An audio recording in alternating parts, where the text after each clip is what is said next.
সত্যের জন্য সবকিছুকে ত্যাগ করা চলে, কিন্তু কোনো কিছুর জন্যই সত্যকে বর্জন করা চলে না। লক্ষ্য বা গন্তব্যে পৌঁছানোর থেকে বেশি গুরুত্বপূর্ণ সেই যাত্রাকে ভালোভাবে পূরণ করা।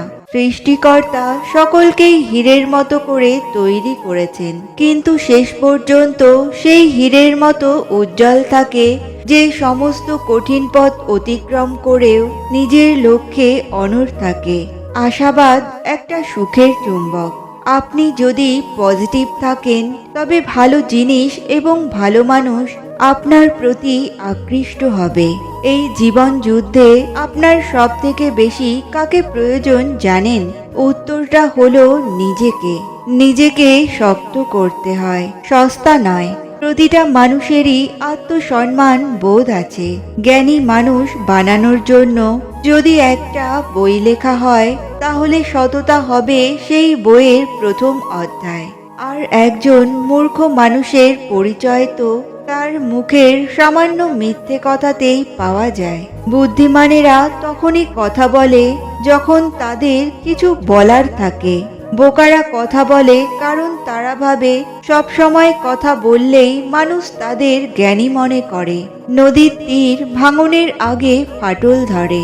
ফাটল দেখে সরে যাওয়াই বুদ্ধিমানের কাজ, কারণ ফাটল দেখে সরে গেলে অনেক কিছু বেঁচে যায়।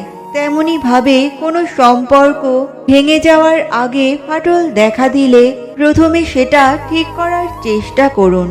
ঠিক না হলে ফাটল বেড়ে গেলে সরে যাওয়াই ভালো। যদি কোনো সম্পর্কে তোমাকে বারে বারে অপমান করা হয়, তবে সে সম্পর্ক থেকে তুমি এভাবে বেরিয়ে আসো যেন সেখানে তুমি কখনো ছিলেই না। সবসময় যে প্রদীপের আলোতেই ঘর আলোকিত হয় তা না। বাড়ির মেয়েরাও কিন্তু ঘর আলোকিত করে। বিচ্ছেদ তো তারাই চায় যারা মন নিয়ে খেলে।